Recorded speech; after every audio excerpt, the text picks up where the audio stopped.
Well, hello everyone. Merry Christmas. I'm at Walmart on Christmas Eve, which is of all the places I don't want to be, but I need snacks, and I didn't go yesterday, so I had to go today. Anyway, it's been a while since I've been on the channel, and I've just got on there the first time a few days ago, and I started reading the comments, and a lot of people are really upset we didn't finish that car, and I really didn't give a lot of reasons why we didn't finish the SRT4 swapped Eclipse.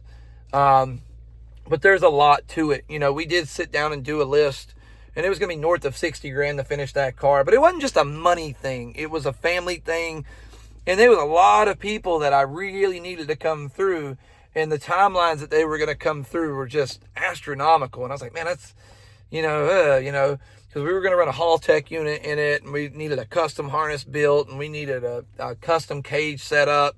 Cage setup, not that big a deal because there are other DSMs with cages in them. But another factor that really drove me not to finish that car is it was going to be a front-wheel drive import. And I'm 20 miles north of Charlotte in North Carolina. And import racing has really died around here. Like, it's not that big a thing. A lot of tracks used to have import versus domestic, like about every other month at one time. They don't really have that anymore. And I'm sitting here building this car that's going to be an import, but really nowhere around here can we race it. Like, we'd have to constantly go, maybe other states or other events. And at that time, I was working a job that was very restrictive on letting you have vacation time, very controlling, great place to work, but management sucked. They really felt in their minds that they owned you and your time. And that was a big problem for me. Because I would have to dedicate all my vacation time to that stuff, and that's if they even let me do it. And so me and my wife had sat down, and my daughter was just getting where she was getting into full wheelers and stuff. That's also expensive. So we agreed that it was best to let the drag car go for that time. It just wasn't the right time to build it. In some of the earlier videos, when I didn't finish stuff, it was more because I lost interest in it. Than anything. But with this car, it wasn't the right time. And really, it wasn't the right platform. It really wasn't. This is a big V8 country around here. So we decided not to do it. But I will say, I watched the videos, and what I never showed, I don't know why. Maybe I missed it. I did make all the motor mounts. I made the transmission mount, and I made the mount for the timing belt side.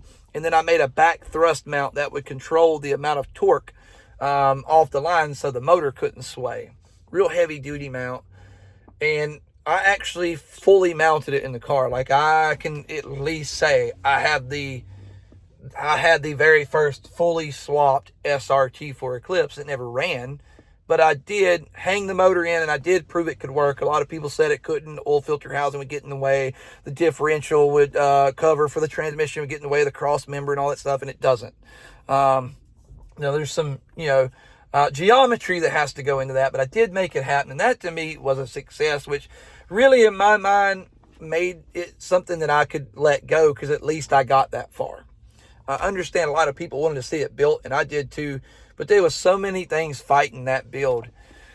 But it's been a few years, guys. Now, I don't work at that place anymore. As a matter of fact, I own my own business now. I make money I never thought I could make before. I have the ability to pick and choose my schedule. And I have found out about the world of LS. And LS motors are awesome. They are freaking awesome. So that platform, an LS platform, is something I could take to any race around here. Shady Side, Mooresville Dragway, Farmington Dragway, Wilkesboro Dragway, and there's probably some other ones I don't know about. But I can run it anywhere. Therefore, putting money into something like that is, it's not a waste of time. Not to mention, LS motors are cheap. Like, they are cheap. Like, they're really cheap.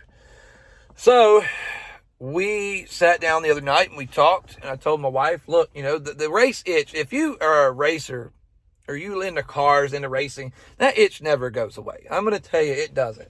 It might be dormant for a little bit of time. I mean, I've never left the car community. I've been in the car community. I just, with the Del Sol, I stayed in it for a while after not recording anymore. But the itch for racing has never went away. And, we got 1320. Come on, guys. You watch some 1320. You get your blood flowing.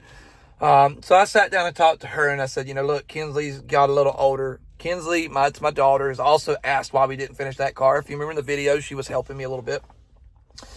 And I had to explain to her, family came first in that situation. And really, it just wasn't a priority at that time.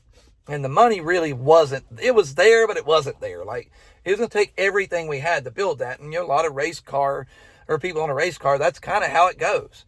But we decided, it wasn't the time, but she's asked about it. She wants to race. Like, she's got that need for speed like I do. And so I sat down and talked to her about it. There's going to be a lot. There's going to be some thing, even with the money that I make now, there's going to be compromises sometimes that are going to have to be made. And she really wanted to get into it.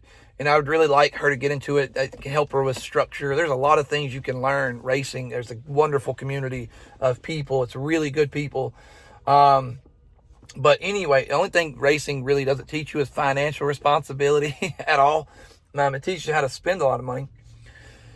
But I would have her getting the car up, getting us on the line, looking over the car, teach her how to check things.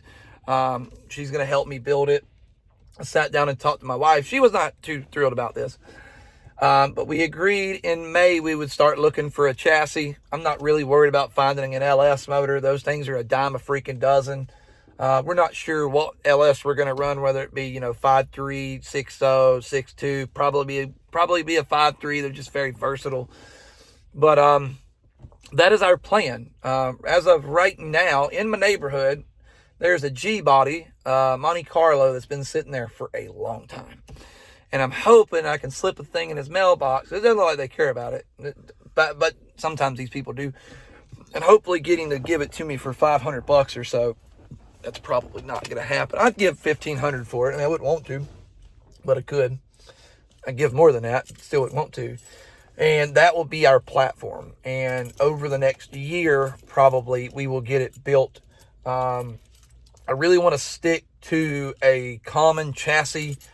When I mean common, like something that's very commonly raced, or a GM chassis. That way there's a plethora of LS swap parts. Even though I could make custom motor mounts if I need to, but I don't want to.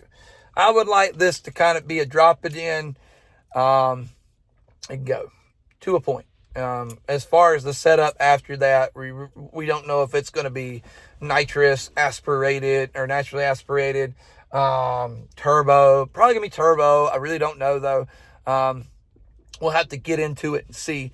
Anyways, I just wanted to drop this video, and let you guys know that we are planning on reviving this channel. I've always loved making videos, and what's really crazy is when I used to make these videos, I used to critique myself so hard. Like, when you are a YouTube creator, sometimes you look at other YouTube creators and, you compare their content to yours. That's very toxic to do that. But I did. And, after sitting down last night and watching a few videos, like, I did really good. Like, I was really proud of myself. A lot of videos I really thought were never that good actually weren't that bad. Like, this is where Matt would be like, if you have to say they're not that bad, they're that bad. They're not that bad. But anyways, I wanted to give you guys an update. I don't know. I don't know when we're fully revamping this channel. I already got the cameras and everything. Like, I got the whole setup to do it. Probably be soon. I'll probably be dropping some tech tips on the channel here soon. I know a lot of people really enjoyed those. Kind of go ahead and get the channel warmed up and everything for us to come back. Anyways, just want to give you guys an update.